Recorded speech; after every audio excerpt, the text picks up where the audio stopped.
Welcome to this week's Desk Side Chat. Pinch hitting this week, we have Anna Bailey stepping up to the microphone. Anna, appreciate you joining us today. Thanks, Sean. Absolutely. So the topic for this week, Anna, is marketing versus branding. And I think you have a lot of insight that you can share in terms of what you have gone through previously in your experience around branding and marketing, but certainly what you've done recently with your practice.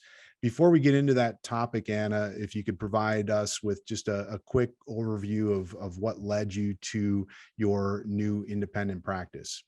All right.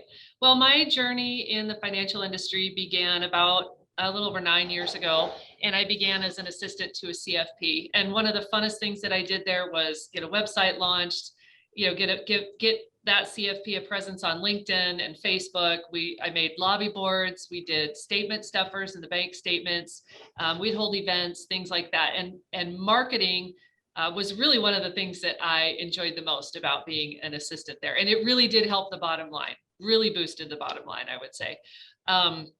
So then after I became an advisor, went out sort of on my own, not on my own, but with Stifel, which was a great firm to be with. When I got there, it just seemed really stuffy, like the financial industry is very harsh. It's kind of like, corners and, harsh colors. And I really wanted to, soften the edges of the financial industry, I guess is how you could put it. Just make it a little more relatable, be approachable, just be more personal, right? Not just this big firm on Wall Street, but offer just that personal touch to everything we do. And so I really was kind of, I think, a thorn in the side for a while of their marketing people there, because I'm like, what do you mean I can't have my picture on this? Or what do you mean I can't use these colors? And, it was all, you had to kind of stay in this box. But after I pushed long enough, found out that they have an alternate color palette that they could let me use that was approved. And I did, get to develop my own brochures. And in fact, then, after being there for about a year, go to the national conference, and my Facebook page was featured on the big screen and also in one of their marketing brochures. So I think at the same time, they were realizing that, we've got to step it up when it comes to allowing our advisors to individualize themselves, So I was able to push that envelope, and, I made some cool, my theme there was with you on your financial journey. That was kind of my tagline. And I'm a cyclist, so I love bikes. So everything Nice. I do, had bikes on it, so I would have these little, thank you cards made. It could be a birthday card, hope to see you soon card, and always made sure my picture's on there with my contact information, right? So you never know when something like this is going to be sitting on someone's coffee table or on their kitchen counter when their kids come over, or grandparents, or what have you, friends over for dinner. And, it's just another way to get your brand and your name out there. So anyway, after a while with Stifel, I was at one other firm that really had no flexibility, and it was a miserable place to be. So then a year and a half ago, I branched out as a true independent, and I've never been happier in this industry. So I branded again. I didn't want to go back to the bike theme, even though I loved that. I thought I should do something really fresh. And so I became Sage Investment Strategies. So that is my brand. And I had a lot of help with that. With AdvisorNet, they're kind of the small town where Soterra is the big city, but they work hand in hand together to make my life easier. So AdvisorNet was extremely instrumental in getting this logo created. They have designers on their team. They gave me 6 pages of options. And when I saw the little owl, I was like, that's my guy. As you can see, I've got one back there, and then I've got a big, sign on my wall over here. So it's something that just kind Actually, you did this before. Do you mind turning your camera so you can show the wall again? Yep. So on my wall, I've got the big owl and some leaves and such. My son, who is very creative and has a little side business, made that for me, and I painted it. We got it all put up, and people love it. It's really cool. And I have to say too, it's very recognizable. I would encourage anyone out there, whether you're at a firm like Stifel, do something that's going to make you stand out from the crowd a little bit. And if you're out on your own, do something that people are going to notice and go, wow, that's really awesome. I get so many compliments on it. And I've done everything with this logo, it's on my folders, and, and the colors, people love the colors. So it's been a fun thing to do. Oh, matching pens, of course, blue and green. So, and it looks like maybe I spent a lot of time on this. I really don't. We did it all initially and launched it. And then honestly, there's so many more things that I wanted to do, but I'm like, okay, there's only one me. So if you have somebody on your team that you can delegate to kind of run with that for marketing, right? So you get your branding set so you're recognizable. And then your marketing is where you push that branding out and make sure everybody knows what it is. And that's the part that I probably need to get a little bit better at. I don't have a website built, which I need to do. I never got that edited and wrapped up and launched, but that is going to be happening hopefully in the next month or two. But I think having the Facebook presence, the LinkedIn presence, and, here in my small town, I did a couple billboards when I went on my own. Everybody noticed that, just made it very clear where I was. And they're like, oh, we love your logo. And so if you can do something that really makes a splash like that, I think you can get a lot of mileage off of it. Well, and I like how you talk about you're individualizing it, differentiating yourself, but also softening the edges. I think Mhm. that's something that's important, because so much of the general public perception of our industry is this just, rock hard, it's just this is the only way. It can be intimidating for a lot of clients who come in and are working with advisors. And so trying to, I like how you describe that, soften the edges and make it more of a comfortable experience for you're building a recognizable logo, but you're also conveying that messaging to the clients that, hey, this is a personal relationship. It's not going to be this, you got to travel to New York and work with somebody, inside of a high-rise building. I mean, this is something that can be done, personal, at the level that the clients need to be served at. Exactly. And I think more now than ever, people are looking for someone to connect with. And so if you have your vibe and your individual style out there, you're going to attract the kind of people that you're probably going to work the best with. Yep. Me being the outdoorsy type and an athlete, I love triathlons and cycling. I tend to attract, those kinds of folks, and people from our church or wherever, the circles that you're in, if your logo and your marketing kind of lets them know what you do in a really kind of fun, friendly way, and kind of invites them into the fold. It's been an approach that's worked really well for me, especially in a small town. I live in Sheridan, Wyoming, with 18,000 people, and a lot of new faces coming in as well. But I think having just that, like we talked about, that softening. We're not just a big stuffy firm. Wear ties every day. This is real life. There's a lot of transparency here. I'm very open and honest, about how I run my business, and yeah. So I think that just resonates with a lot of people. People want to connect, and I think that your logo and your branding, that ultimately is what it should facilitate, is connecting with people. And it's personal to each and every advisor. Like you said, you're conveying that message. People want to know who you are, right? I mean, they want to talk about themselves, their situation. They want to know that you care. But in order for them to appreciate the fact that you care, they need to know who you are, right? Personally. And so the more you can customize and turn that branding into your own messaging, it's essential in building that truly engaged client relationship. Absolutely. Yeah. So again, wherever you are, whether you're an independent and you need a rebrand or a refresh, I would encourage you to do that. Or if you're at an Ed Jones or a Stifel or Morgan Stanley, I don't know, reach out to their marketing department and just push on them a little bit. Be like, hey, come on, really? Are you sure we couldn't make this happen? And you might be surprised the answers you get. So, and you might get a hard no. I don't know.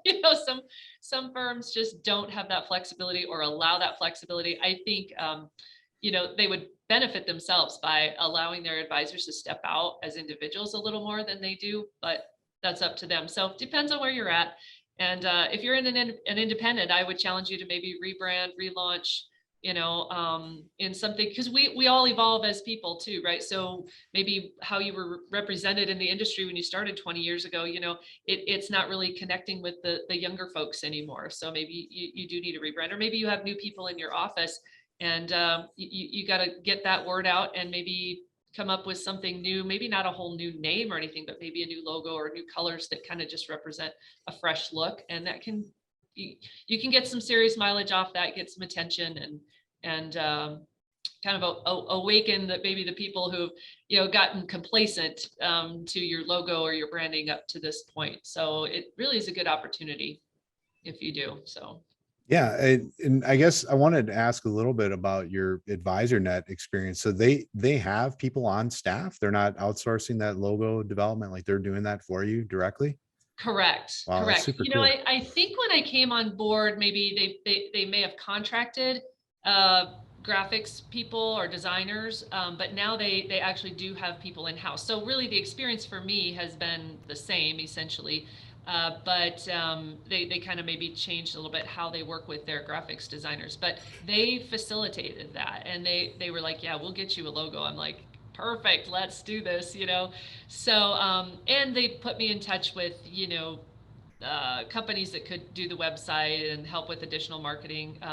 They work hand in hand with Marketing Central and FMG Suite, and they offer great tools. In the past, I've worked with Broadridge, and they're really good as well. They allow for a little more personalization, I would say, than Advisor Marketing or Marketing Central and FMG Suite. When you send emails out, or if you want to print stuff, Broadridge seemed to have the most flexibility with that. And I might be going back to them actually. So they're a little more expensive, but their tools are pretty great. So, you really got to do your research. It can take a lot of time, but at the same time, there aren't a lot of firms out there that can cater specifically to advisors because of our disclosures, because of all the compliance. There really just are a handful of companies that specialize in this thing outside of the wirehouses. So yeah, you got to kind of do your homework and see, which one fits the needs that you have. Also, I mean, if you've got somebody on your team, because, me being, a one-woman shop right now with an assistant, and marketing isn't really her wheelhouse yet, but I'm getting her worked into that, and I'm very picky. I'm kind of a control freak. So, I want everything to look just right.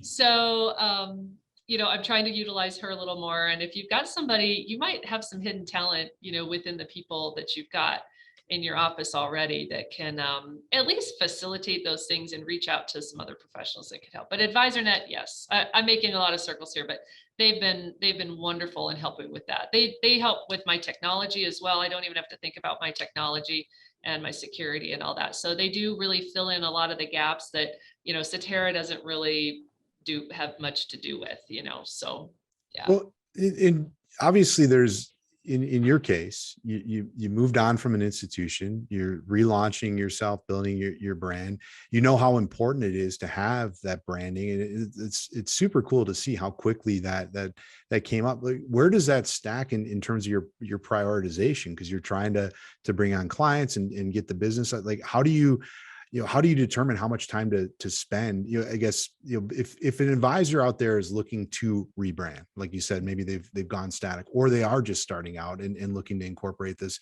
like, how do you allocate the right amount of time to get to the point where you are, Anna, where you have that recognizable brand? Yeah, I'd say, if you're launching as an independent, like I did in the fall of 2020, that needs to be the primary focus. I left a firm with a non-solicit contract. I couldn't contact those clients for a year.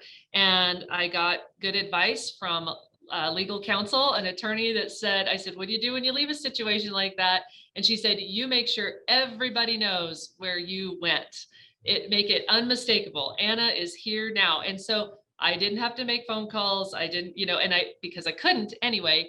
But that's why we did the billboards. We did a newspaper ad, lots of announcements on LinkedIn and Facebook, and just trying to get the word out as much as possible. So in the beginning, branching out as a new independent, it was absolutely key. And I would say, that was a priority, spending lots and lots of time making sure that word was getting out. Radio ads, Yeah, there were many channels that I worked through to get the word out. Our Chamber of Commerce, I'm on the board of the chamber, so I know how active they are and how awesome. And so I leaned on them a lot, made sure my brochure and my business cards are now up on the walls there. And they have a free, weekly email newsletter that you can advertise in 12 times a year, got in that. And so just take advantage of those resources, that are either free or yeah, not too expensive, in your local community. But yeah, if when you're first branching out, that is all hands on deck with the marketing. And that really, that brought the people in. It got people like, hey, we wondered what happened. Thanks. I'm glad you had that billboard up. We know where to find you now. When can we make an appointment? So those things were really effective. Now I would say I probably should do a little more with it. But I would say I'm just an hour or two a month on marketing. It's not a lot at all. I'll refresh the radio ads. I haven't done any billboards for a while. I take advantage of the free stuff here locally. I probably, like I said, should do a little more, but it's not so much of a push. But Well, and I mean, you set yourself up to the point where now it's more of an option, right? I mean, like you said, it's all hands on deck in the beginning, right? Get it out there. But now you're in a point where you can be a little bit more passive, right? And basically be reactive in terms of the clients that are going to reach out because they recognize what you've done. Specific to that logo though, I think it is, a cool logo. All right. It's simple. It's, like you said, it softens the edge. Like, how long did that, I guess this, might be specific to AdvisorNet, but this could be with other firms or even, third parties. Like, how long did that process take to get to the point where you had something that you really, bought into? Like you said, they gave you a bunch of options, but, how long did it take you to hone in on that particular logo? really just like over a weekend, they sent Wow. me a bunch of options and I was like, wow, these are all really cool. And it was cool how they narrowed it down. They're like, okay, we want you to tell us like, what kind of color scheme do you want, and what, oh, I forget some of the questions that they asked, but again, that marketing department, they kind of knew how to dial this in. So then when a graphic designer looks at it, they're like, okay, we want nature focus, we want soft colors, but something that's going to stand out a little bit. And so there were some with mountains, peaks or, a stream, but I was like, okay, if we're going to be sage investment strategies, that implies like wisdom, sage advice. And so when they threw the owl in there, that really was like, yeah, I slept on it, right? A couple of nights, like, no, I really think that is it. Do I really want to go with that? Yeah, that really does represent, the vibe I want to have here. So yeah, it really was just a matter of days. They were very, and again, if you're leaving a large firm, branching out as an independent, you got to move quickly on that stuff. I kind of, I had a plan, in motion before, the break happened. Um, but yeah, the decision was kind of easy after they presented the option. So if you have a good graphic designer though, it's wow. That, and I would say go with a professional because my husband and I opened a business about 10 years ago before I started in this industry. It's been about 10, 11 years now. And same thing, we had kind of ideas in our mind of what we wanted a logo to be. And we're like, let's just take a leap here, spend $500, $1,000 and just send this off to a professional and see what they come back with. And we were astounded, so I would say definitely find a good graphic designer for a new logo because you can't even imagine the things that are in a professional's head like that they can do for you. So definitely consult a professional or a couple for those logo ideas if you're looking at anyone. And it's Sage. And what is the tagline again, Anna? Sage investment strategies, plan, build, protect. Plan, build, protect. So nice. Yeah. And it sounds like, I mean, you've really, you put the billboards up, you got the big campaign, got this in front of clients, and it sounds like you've gotten a lot of, like, early on, like a lot of buy-in where clients, really understood what this was. I mean, it's like, oh, this is where Anna is, and now we see her new branding. And so it's awesome that you're able to get that out, so quickly and in front of people. Now, I mean, now it's, like I said, you can be more reactive, right? I mean, you were saying you wish you could be a little bit more proactive, but you don't necessarily have to as much. Yeah, autopilot is kind of nice once in a while, but you still need to stay on top of it. I would say location has helped me out greatly. The building that I'm in is an old train station. It's a big brick building and it's very historic. And it's been a couple things along the way until it's gotten to this point where an owner came in, bought it, totally remodeled the main level and the upstairs. So downstairs is a coffee shop, a bar, a pizza joint, multiple like little venues you can go into, order your food. And then there's kind of a big seating area. And sometimes they have music there, private parties. It's really kind of a happening place in town. And then in the upstairs are 10 offices. And so when I saw this, I was like, wow, again, being independent, you don't have the advantage. I was in a bank environment before and people just walk in. I mean, like almost every day I'd have people walk in needing my services. Well, you don't have that when you go independent. People don't always, it's just not the same foot traffic.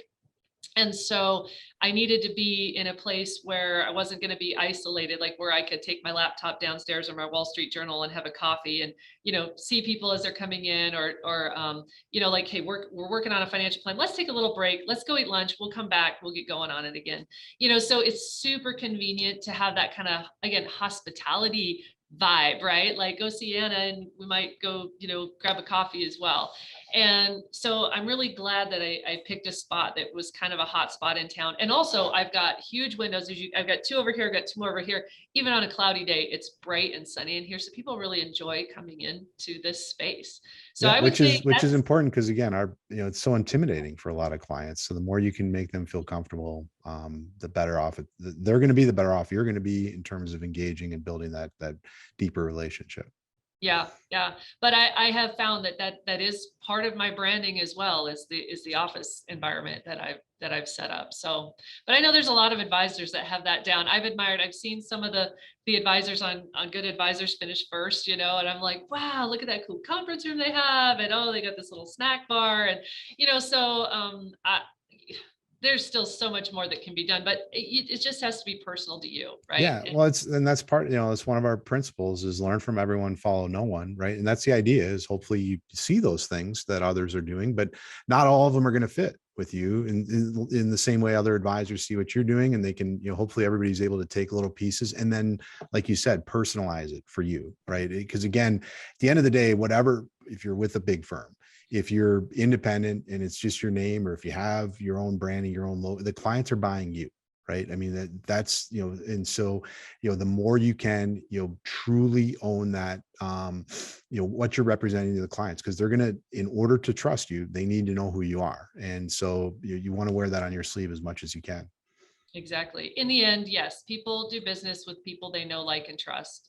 And so use your branding and every tool that you have in your environment to help facilitate that know, like, and trust aspect of the relationship. And yeah, it's worked well for me so far, and we'll keep moving forward. I hope to keep expanding, my footprint and my reach here in the community and building the business, adding advisors, and yeah, so it's a journey for all of us, right? Just keep moving forward. Absolutely. Well, thank you so much for pinch hitting this week and stepping up. It's like, this was fated to be, Anna, that I we guess had so. that we had you, ready to step in and share on this topic. It's something we're going to come back to, as a lot of these topics are. This is evergreen. We'll continue to revisit over time. But thank you so much for the insight you shared this week. I really appreciate it.